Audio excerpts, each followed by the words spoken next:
네, 안녕하세요. 루창원 세무사입니다. 예, 반갑습니다. 네, 이번 시간에는요, 부가세 대리 납부 제도를 설명드리려고 하는데요.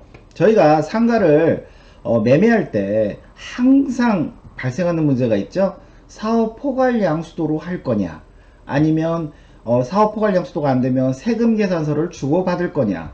이게 사실은 상가 매매할 때 제일 골칫거리죠. 포괄 양수도 같기도 하고 아닌 것 같기도 하고. 그랬을 때 안정적으로 요거를 할 수 있는 제도가 이 부가세 대리납부 제도인데요. 한번 설명드리도록 하겠습니다. 일단 부가세 대리납부 제도라는 게 뭐냐, 요거 한번 보시면 사업 포괄량수도인지 아니면 세금 계산서 거래를 해야 되는지 도무지 판단이 서지가 않아요. 너무 어려워요. 이럴 때 양도자는 일단은 세금 계산서를 발급을 합니다. 양수도인지 아닌지도 모르지만 하여튼. 그리고 양수자가 양도자의 부가세를 대리납부하는 경우에는, 보통 우리가 부가세는 누가 납부하죠? 양수자가 양도자한테 주면 양도자가 납부하는 거죠. 근데 양수자가 부가세를 주지 않고 자기가 그냥 대신 납부하는 거예요.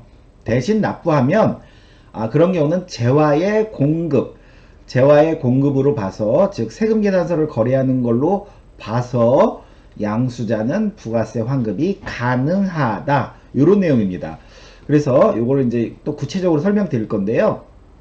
그 전에 우리 이제 사업 양도와 관련해서 일단 기초 지식 한번 다시 한번 한번 이렇게 상기시키면 이렇죠. 일단 대전제는 사업이 동일해야 되죠. 무슨 제조업을 하는데 도소매를 하면, 그러니까 매도자는 제조업인데 매수자는 뭐 도소매다. 뭐 매도자는 임대인데 매수자는 식당할 거다. 이러면 안 되죠. 사업이 일단 동일해야 되고요. 그 다음에 양도자가 일반 과세자, 양수자가 일반 과세자면 사업 양도 가능하고요. 양도자가 일반 과세자인데 양수자는 간이 과세자를 하겠대요. 죽어도 간이 과세자를 하겠대요. 이런 경우는 거의 죽어도 간이 과세자 하겠다 그러면 거의 거래하기가 힘들고요. 아니면은 모르고 포괄양수도 사업양도라면 이 간이과세자는 일반과세자로 전환이 됩니다. 전환이 돼요. 당장 사업자는 일선 세무서에서 간이과세자로 내줬을지언정 나중에 포괄양수도가 확인이 되면 이 일반으로 해서 세금 다 다시 내야 됩니다. 그 다음에 일반과세자가 면세사업자랑은 당연히 포괄양수도가 안 되겠죠. 면세는 부가세 납부하지도 않고 환급도 없는 거죠. 대체로 병원, 학원, 주택임대, 우리 일반 국민들 실생활과 관련된 것들이죠. 이런 것들은 면세 업종이기 때문에 포괄량수도가 안 된다. 그러니까 예를 들어서 그 양도자는 임대사업자인데요. 그 임차인이 학원을 하고 있는 사람이 이 건물을 사는 거예요. 이런 경우는 포괄량수도 안 된다 이거죠. 그 다음에 양도자가 일반과세자인데 양수자는 과세면서 겸업자예요. 대체로 약국 같은 경우입니다. 약국 이런 경우도 안 되고요. 근데 이제 거꾸로 간이과세자에서 간이과세자, 간이과세자에서 일반과세자는 됩니다. 세무사님 일반관이는 안 된다고 하셨는데 왜 간이 일반은 돼요? 얘들은 애시당초 아무런 혜택도 없는 애들이에요. 걔들이 일반한테는 넘길 수 있다 이거죠. 얘들은 환급이 되는 그런 그 간이보다 혜택이 많은 애인데 얘한테는 못 넘기죠. 왜? 간이는 환급이 안 되니까. 그죠? 환급이 안 되니까 포괄적으로 떠안을 수가 없죠. 근데 뭐 아무것도 없는 애가 뭐 간이든 일반이든 다 포괄량수 넘길 수 있다 이거죠. 그 다음에 사업 양도를 잘못 판단한 경우 양도자, 양수자 부가세 처리가 어떠냐. 이제 간혹 가다가 이제 이런 말씀들을 하시죠. 우리가 사업 포괄 양도 양수면요, 부가세를 주고받지 않는 거래를 사업 포괄 양도 양수라고 하는데, 이게 사업 포괄 양수든지 아닌지 헷갈리는 경우가 많단 말이죠. 그래서 아유 세무사님 그거 헷갈린데, 아유 그거 그냥 사업 양도인지 양수인지 그거 판단하지 말고 그냥 세금 계산서 주고받으면 안 돼요. 이제 이러시는 분들이 있어요. 그냥 매수자는 매도자한테 세금 계산서 주고 매도자는 납부하고 나중에 매수자 환급 받고 그러면 되지 않아? 이렇게 말씀하시는 분들이 있는데 그렇지 않다 이거죠. 왜? 한번 요 두 가지 유형을 보면, 일단 사업 양도예요. 사업 양도. 실질적으로 사업 양도예요. 근데 모르고 세금 계산서를 발급하고 부가세도 서로 주고받은 거예요. 그래서 양도자는 부가세를 납부하고 양수자는 부가세를 환급을 받은 거죠. 그랬는데 세무서에서 보니까 이게 사업 양도란 말이죠. 모든 거 다 승계하고 보니까 사업 양도란 말이죠. 그래서 야 매도자 양도자 너 왜 부가세 왜 냈냐 너 사업이 양도인데 그래서 이거 부가세 우리가 환급해 줄게 해서 이 양도자한테 부가세를 다시 환급해 줍니다. 사업이 양도인데 부가세 주고받지 말았어야지 왜 냈어 환급해 줍니다. 가산세 없습니다. 근데 양수자는 틀리죠. 야 너 이거 왜 환급 받았냐 이거 세금계 나서 받으면 안 되는 건데 미안하지만 너 환급 받은 거 다시 토해내 우리한테 다시 세무서에 다시 납부해. 그러면 다시 주기만 하면 좋겠는데 국가에서 나간 돈들은 다 소중한 돈들이기 때문에 다시 국가한테 돌려줄 때는요 가산세라는 걸 묻니다. 가산세. 그래서 이 초과 환급한 거에 대해서 환급한 부가세의 10%를 신고불성실 가산세로 내고요. 그 다음에 하루 만분의 2.5씩 이자가 붙습니다. 이자. 그래서 요 두 가지 가산세가 있어요. 그러니까 부가세 환급액이 크면요, 가산세도 크죠. 부가세가 뭐 5천만원 환급 받았다 그러면은 500만원이 가산세니까, 그죠? 또 이자도 있고요. 그래서 사업이 양도인데 세금 계산서를 주고받고 뭐 부가세를 주고받았다 그러면 이런 제재가 있고요. 근데 이제 이번에는 이제 다른 유형이죠. 사업 양도가 아니에요. 사업 양도가. 그러니까 세금 계산서를 주고받아야 돼요. 원칙이. 그런데 그러니까 매도자는 부가세를 납부하고 매수자는 나중에 환급받고 이래야 되는데 본인들이 사업 양도라고 판단을 해가지고 야 우리 그냥 부가세 주고받지 말자. 세금 계산서도 주고받지 말자. 이거 우리 사업 양도잖아. 그런데 알고 봤더니 사업 양도가 아닌 거죠. 이럴 때는 어떻게 돼요? 당연히 부가세 납부 의무는 누가 있어요? 양도자가 있죠. 양도자, 매도자. 그래서 그 사람은 부가세도 내고 가산세 요 3종 세트 다 내죠. 세금계산서 왜 발급 안 했냐? 왜 신고 아직도 안 했냐? 왜 아직도 납부 안 했냐? 요 가산세 3종 세트 다 두드려 맞습니다. 근데 이제 양수자는 본인이 부가세 주지 않았으니까 뭐 세금계산서도 받지 않았을 것이고 부가세 주지 않았으니까 뭐 환급 받을 것도 없겠죠. 그러니까 되레 이 케이스는 매도자, 양도자가 이제 위험한 케이스죠. 괜히 사업 양도라고 했는데 아닌 경우, 그죠? 이런 경우는 좀 양도자가 좀 불안합니다. 그래서 사업 양도인지 아닌지 이게 불분명해요. 아 이거 불분명해. 너무 어려워. 세무사들도 막 부가세가 크니까 아유 저희도 답변하기가 어렵네요 라고 이제 이래요. 이럴 때는 어떻게 하면 되냐면 일단은 부가세는요 양수자가 자기가 그냥 대신 납부하는 겁니다. 자기가. 그리고 양도자는 세금 계산서를 발행해 주는 거예요. 그리고 본인이 신고는 하는 거예요. 납부는 본인이 안 하겠죠. 양수자가 대리 납부했으니까. 이러면 사업 나중에 양도라고 판단이 나든 아니면 사업 양도가 아니라고 판단이 나든 간에 아무 문제 없다 이거죠.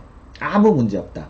네, 그래서 사업의 양도인지 아닌지 불분명할 때는 이 대리납부 제도를 이용하면 아주 좋습니다. 그러면 대리납부라는 게 이제 뭔지 한번 다시 구체적으로 보면 제가 이제 사자로 이렇게 한번 만들어 봤어요. 양수자입니다. 부가세를 대신하여 납부하면서 신고하는 것입니다. 납부 신고하는 경우. 그러면서 이런 신고서를 세무서에 제출해야겠죠. 보면 뭐 대단한 거 아닙니다. 양수자 인적사항 이렇게 넣고요. 뭐 상호, 사업자 등록번호, 성명, 뭐 소재지, 업태 종목, 사업자 등록증에 있는 내용 넣고요. 그 다음에 양도자 역시 사업자 등록증에 있는 내용 넣고요. 그 다음에 대리 납부 신고 내용을 넣는 거예요. 언제 공급했냐, 그 다음에 금액은 얼마고 부가세는 얼마냐, 그 다음에 신고인은 양수인이 되겠죠. 이렇게 대리 납부 해주면 대리 납부하고 이렇게 신고서까지 제출하면 다 되는 겁니다. 예. 그러면 저희가 이제 사례를 한번 볼 건데요. 이렇게 6가지가 있을 수가 있어요. 아까 이제 그 사례도 포함해서, 즉 임대 건물을 이제 양도를 합니다. 양도자랑 양도자가 양수자한테. 근데 건물이 토지 2억이고요. 건물 3억이고요. 건물에 따른 부가세는 3천이에요. 그래서 이제 세금 계산서를 주고받는 다음에 요 양수인이 이제 3천을 환급받겠죠. 이럴 때 이렇게 6가지 경우가 발생할 수 있다 이거죠. 뭐 첫 번째, 이건 진짜라 이거죠. 진짜 실제가 사업 양도예요. 사업 양도. 근데 그 판단을 세무사나 중개사님이 판단을 이거는 사업 양도가 아닌 것 같다. 그래서 야 매수자 너 부가세 주고 양도인한테 주고 양도자 너 그거 납부하고 세금계산서 발행해줘. 그래서 양수자는 그거 부가세 환급 받으면 돼. 이렇게 아까 설명했던 것처럼 했다가는 큰일 난다는 거죠. 그죠? 왜? 양도자는 세무서에서 다시 돌려주지만 양수자는 부가세 환급받은 거 다시 토해내야 되죠. 그러면서 신고가산세 10%, 부가세 3천에 대해서 10% 300과 그 다음에 일수에 따른 이자 이렇게 납부를 해야 되는 거고요. 그 다음에 이번에는 이제 실제는 사업 양도예요. 근데 세금계산서 주고 받았는데 이게 좀 아리송해요. 이게 사업 양도인지 아닌지. 그래서 에이 불분명하니까 야 양수인이 그냥 네가 대리 납부해. 그 세금계산서는 양도자가 발급해주고요. 그랬을 경우는 나중에 사업 양도라고 판명이 나도 요거는 아무 문제 없다 이거죠. 아무 문제 없다. 그죠? 아무 문제 없다. 그 다음에 사업 양도의 실제가 근데 판단도 사업 양도로 판단했어요. 다행히도. 그리고 세금계산서 주고받지도 않았어요. 이건 적법하다 이거죠. 적법하다. 예, 아주 잘했다. 그 다음에 이제 사업 양도가 아닙니다. 사업 양도가 아니면 어떻게 해야 돼요? 세금계산서를 주고받아야 되겠죠. 그래서 세금계산서 주고받고 부가세 주고받고 양도인이 납부를 합니다. 그랬을 경우도 이것도 적법하다. 적법하게 잘했다. 사업 양도 아니니까 세금계산서 잘 주고받았다. 요 내용이고요. 그 다음에 사업 양도가 아닌데 사업 양도가 아닌가 좀 헷갈려가지고 에이 그냥 양수인 대리납부 제도를 이용해야겠다 라고 해도 요것도 아무 문제 없다 이거죠. 예, 양수인이 부가세 준 거 공제나 환급 다 가능하다 이거죠. 근데 이제 요거는 문제가 있다고 그랬죠. 사업 양도가 아닌데 이거 사업 양도구나 하고선 세금계산서도 주고받지 않고 부가세도 신고 납부 안 했어요. 이런 경우는 세무서에서 보니까 야 이거 사업 양도 아닌데 니들 왜 세금계산서도 주고받지 않고 부가세도 주고받지 않았냐. 야 그 매도자 양도자 너 부가세 내. 세금계산서 가산세도 내고 신고가산세 납부가산세 다 내. 그리고 양수인은 너 뭐 어차피 부가세 준 거 없으니까 뭐 넌 괜찮아. 이렇게 6가지 경우가 발생할 수 있다. 요런 내용이고요.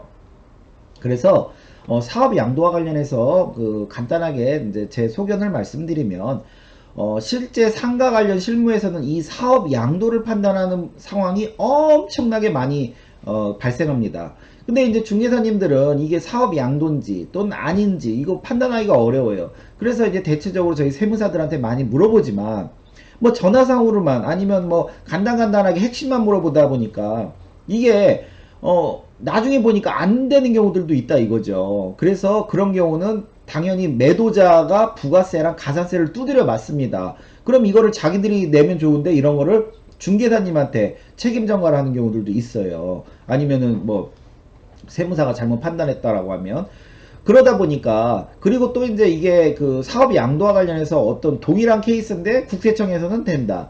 조세심판원에서는 안 된다. 아니면 국세청에서는 안 된다. 조세심판원에서는 된다. 이렇게 막 서로 또 불일치하는 경우가 많습니다. 그래서요 사업 양도 판단이 불분명하거나 애매한 경우에는 반드시 양수자가 부가세를 줘야 되는 사람이죠. 줄 사람이 양도자한테 주지 말고 본인이 대신 납부하는 대리납부 제도를 적극적으로 이용하기를 저는 추천드립니다. 예. 그래서 사업 양도인지 아닌지 이게 막 헷갈릴 때는요 괜히 고민하지 마시고 그냥 부가세 양수자가 납부하고 그냥 내가 내고 내가 돌려받는 거예요. 내가 내고 그냥 내가 안전하게. 예. 그래서 그런 것들을 적극적으로 활용하시라 그런 취지에서 이 영상을 만들었고요. 예, 오늘 수업은 여기까지 하겠습니다. 감사합니다.